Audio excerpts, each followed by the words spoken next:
किया जा रहा है। तांडव पर तांडव पूरे देश भर में देखने को मिल रहा है और कई राज्यों में एफआईआर दर्ज भी कर ली गई है।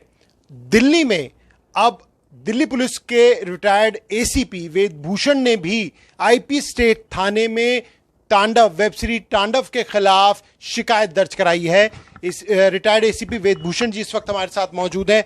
सर, सबसे पहले क्या ये पूरी शिकायत है जो आज आपने दिल्ली पुलिस के आईपी स्टेट थाने में दर्ज कराई? देखिए, जो वेब सीरीज तांडव है, इसमें जिस तरह से चीज़ों को दिखाया गया है, एक समाज के अंदर एक इस तरह का मैसेज जा रहा है कि ये सीरीज ना होकर जैसे कोई बॉम्ब टाइप की चीज प्लांट कर दी हो। आपको याद होगा बेंगलोर के अंदर जिस तरह से दंगे हुए थे, इसी तरह की दंगे भड़काने की एक साजिश है, समाज को बांटने की एक साजिश है।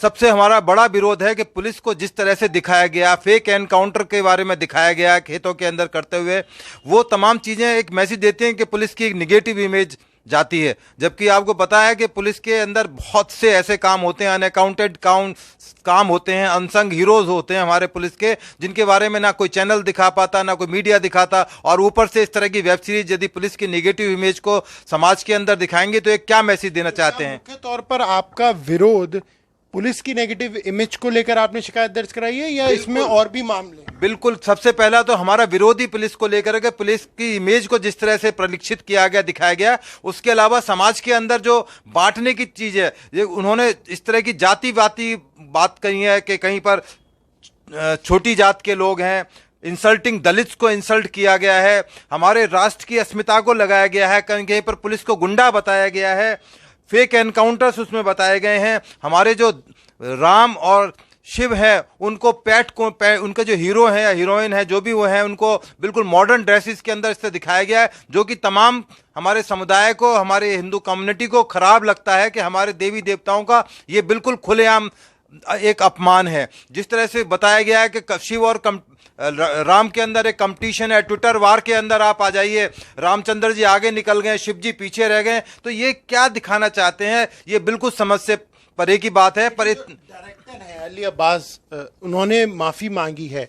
उनका कहना है कि अगर उनके इस वेब सीरीज से किसी को चोट पहुंची हो, किसी की भावनाएं आहत हुई हो, तो उसके लिए वो माफी मांगते हैं। उनका मकसद ऐसा नहीं था, ये सब आहत करना नहीं था किसी की भावनाओं। देखिए, करके और फिर उसको थूक के चाट लेना, ये कोई वो नहीं है। क्राइम कानून के अंदर ये क्राइम हुआ है, उसको सजा मिलनी चाहिए। वो कोर्ट उसके पे डिसाइड करेगी, उसको माफ कर दिया जाए ना करा जाए। परंतु एक बार क्राइम करने के बाद, आप हमारे समाज को विक्षिप्त करने के बाद में, आप समाज के अंदर वैमनस्यता बढ़ाने के बाद में आप उस चीज को माफी मांगे। और ऐसा तो है नहीं कि आप बिल्कुल इनोसेंट बच्चे हैं, इतने बड़े बड़े फिल्म के डायरेक्टर्स, हीरो हीरोइन, पूरा क्रू इसके अंदर इन्वॉल्व है। ये मैंने एफआईआर दर्ज कराई है, रिसीव हो गई है थाने के अंदर, और अब इसमें जल्दी इन्वेस्टिगेशन और एफआईआर होगी। और तमाम जितने भी इसके अंदर क्रू के मेंबर्स हैं, चाहे अमेजॉन के बड़े बड़े डायरेक्टर प्रोड्यूसर हैं, तमाम दिल्ली आएंगे, इन्वेस्टिगेशन ज्वाइन करेंगे और मुझे उम्मीद है इनको सजा होगी।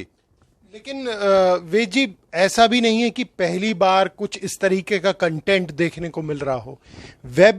अगर हम ओटीटी प्लेटफॉर्म की बात करें तो ऐसे तमाम वेब सीरीज मिलेंगी जिसमें आपत्तिजनक आपको कंटेंट, अगर जो जैसी चीजों का आप जिक्र कर रहे हैं, वो उनमें भी आपको देखने को मिल जाएंगी। बिल्कुल बिल्कुल, इसके ऊपर बाकायदा एक फ्रेश गाइडलाइंस बनानी चाहिए। जो ओटीटी प्लेटफॉर्म को लेकर जो मंत्रालय है, उनकी जिम्मेदारी है कि इस तरह की चीजों को कैसे चेक करा जाए, कोई मैकेनिज्म इसके ऊपर डेवलप किया जाए जिससे कि इस तरह की चीजें दोबारा समाज के अंदर ना आए। क्योंकि सोशल मीडिया आज की डेट में इतना स्ट्रांग है, इस तरह के प्लेटफॉर्म पर बहुत बड़ा एक मैसेज आता है, नेगेटिव मैसेज भी जा सकता है, पॉजिटिव मैसेज भी जा सकता है। तो सरकार को चाहिए कि वो सजग रहे, इस बारे में नई गाइडलाइंस बनाए जाएं। ओटीटी को लेकर जो कंसर्न मंत्रालय हैं, तो मंत्रालय भी उसके ऊपर विचार करें, कैसे इनको कंट्रोल किया जाए, कैसे चेक किया जाए। मैं विचारों की अभिव्यक्ति की आज़ादी के खिलाफ नहीं हूं, पर कॉन्स्टिट्यूशन में भी एक लिमिटेड अधिकार दिया गया है। ये नहीं कि आप अपना अभिव्यक्ति की आज़ादी के नाम पर कुछ भी कहकर निकल जाएं और समाज के अंदर एक तांडव होता रहे।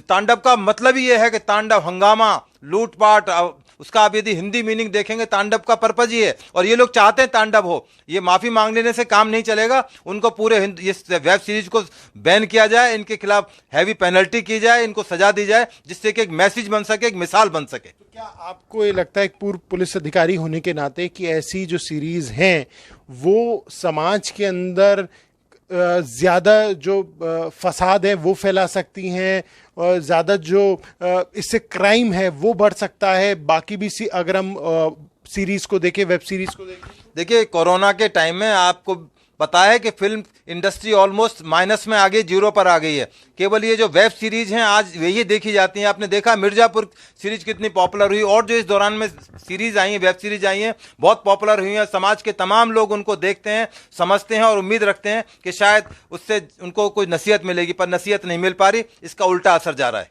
तो निश्चित तौर पर ये देखना होगा। ये कंप्लेंट की कॉपी है जो कि इनकी तरफ से दर्ज कराई गई है आईपी स्टेट पुलिस थाने में। कई और राज्यों की अगर हम बात करें तो कंप्लेंट के बाद एफआईआर तक दर्ज कर ली गई है। देखने वाली बात यही होगी कि अब इस पूरे मामले को लेकर आगे क्या कुछ और चीजें देखने को मिलती हैं, साथ ही में क्या सरकार, केंद्र सरकार ओटीटी प्लेटफॉर्म पर कोई अंकुश लगाती है, और क्या जैसे सेंसरशिप हम देखते हैं फिल्मों में रखी जाती है, क्या वो वेब सीरीज पर भी देखने को मिलेगी। कैमरा पर्सन सचिन के साथ प्रणय शर्मा, दिल्ली।